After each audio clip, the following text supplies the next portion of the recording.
Good morning, welcome back to my channel Samesh ক্রিয়েশনে সবাইকে স্বাগত। আর আমার ফেসবুক পেজের বন্ধুদের জানাই অনেক অনেক ভালোবাসা, অনেক অনেক আন্তরিক শুভেচ্ছা। প্রতিদিনের মতো আজকেও সকাল সকাল উঠে পড়েছি মা আর মেয়ে। আর ক্যামেরা অন করতেই মামা তো ক্যামেরাটা দেখতে পাচ্ছে না, খালি শুধু ক্যামেরার জন্য মুখটা উঁচু করে করে দেখাচ্ছে। দেখো ওকে দেখা যাচ্ছে কিনা। যাই হোক বন্ধুরা, সঙ্গে থাকো, সাথে থাকো। আজ সারাদিন কী করছি না করছি সবই তোমাদের সঙ্গে শেয়ার করছি। আর ভালো লাগলে অবশ্যই কমেন্ট করো আর পাশে থেকো। আর আমার ফেসবুক পেজ থেকেও দেখলেও পেজটা একটু ফলো করে দিও।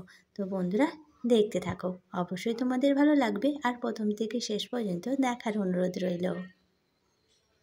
আমাদের হাউসওয়াইফদের প্রতিদিন যা কাজ, সকালবেলা উঠে ঘুম থেকে ওঠা, বিছানা তোলা, ঘর পরিষ্কার করা, রান্নাবান্না করা, মেয়েকে পড়ানো, অনেক কিছু। আবার স্কুল থাকলে আবার স্কুলে দৌড়াতে দৌড়াতে নিয়ে যাওয়া।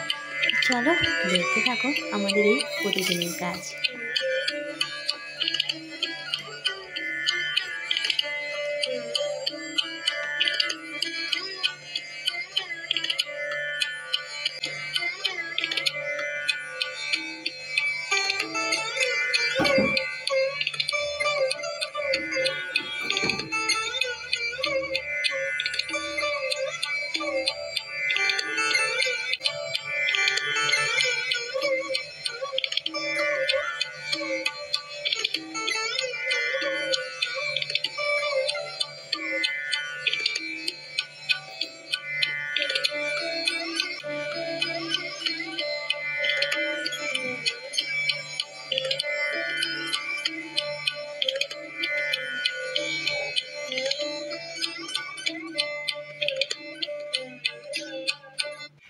বাজার তো নিয়ে এসেছে দেখতেই পেলে, আর লেবু নিয়ে এসেছিলো। মামাকে একটু লেবুটা কেটে দিচ্ছি।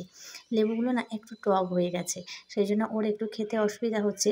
শুধু বলছে চিনি একটু দিয়ে দাও। আমি ইচ্ছা করে দিই না, শুধু বলি একটুখানি দিয়েছি চিনি, খেয়ে নাও। তো অনেক কষ্ট করে একটু টক টক হলে কী হবে, খেয়ে নিচ্ছে। এদিকে রান্নাঘরে চলে এসেছি। এই যে লাল শাক নিয়ে এসেছি, ওকে বলেছিলাম লাল শাকই নেবে, তো লাল শাক ভাজা করছি। আর এদিকটায় নিয়ে এসেছে ওই যে ঝিঙে, পটল এসব নিয়ে এসছে, এগুলো দিয়ে একটা তরকারি। যেহেতু আজকে বৃহস্পতিবার, তো নিরামিষ। তো চলো রান্না বান্না সেরে স্নান করে ফিরে আসছি।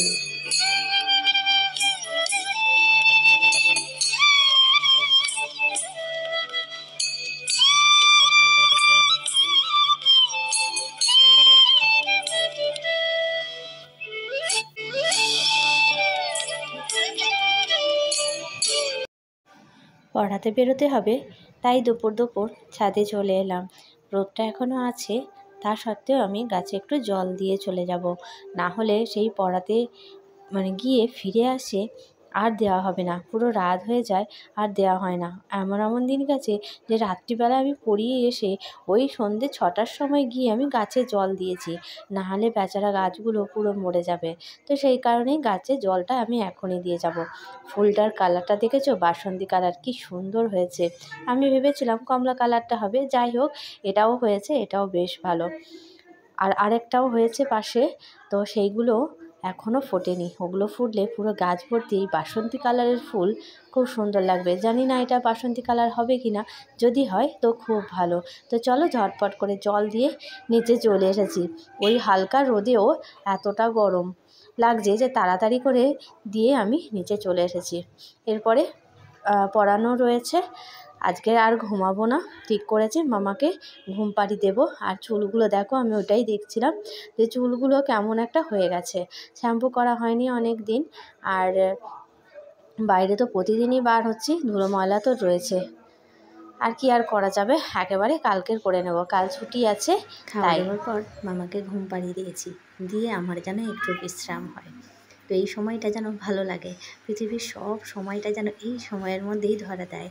কি বলবো, আগে যখন একা ছিলাম তখন ভাবতাম একা একা থাকতে ভালো লাগে না। এখন আমার মেয়ে রয়েছে, মেয়ের উৎপাতে মনে হয় যেন ও কখন ঘুমাবে আর আমি একটুখানি সময় পাবো। তো নিজের মতো করে একটুখানি সময় করে নিয়ে বের করে নেব, তো সেই আশায় থাকি। তো যাই হোক, মেয়েকে ঘুম পাড়িয়ে দিয়েছি, দিয়ে একটু জানলার কাছে এসে নিজে একটু সাজুগুজু করছি।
সাজুগুজু শেষ, এবার পড়াতে যাবার পালা।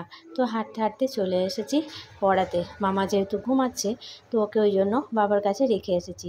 ওই জন্য ও আর পৌঁছে দিতে পারছে না, না হলে মেয়েকে ঘুম থেকে তুলে ফেলতে হবে। কেন বেচারার কাঁচা ঘুমটাও তুলি, তো সেই কারণে ও ঘুমায় আর আমি চলে এলাম। তো বন্ধুরা, আজকের ব্লগটা এই পর্যন্ত। ভালো লাগলে অবশ্যই করে পাশে থাকবে। তো ভালো থেকো, সুস্থ থেকো। ফিরে আসবো আরও একটা নতুন ব্লগ নিয়ে।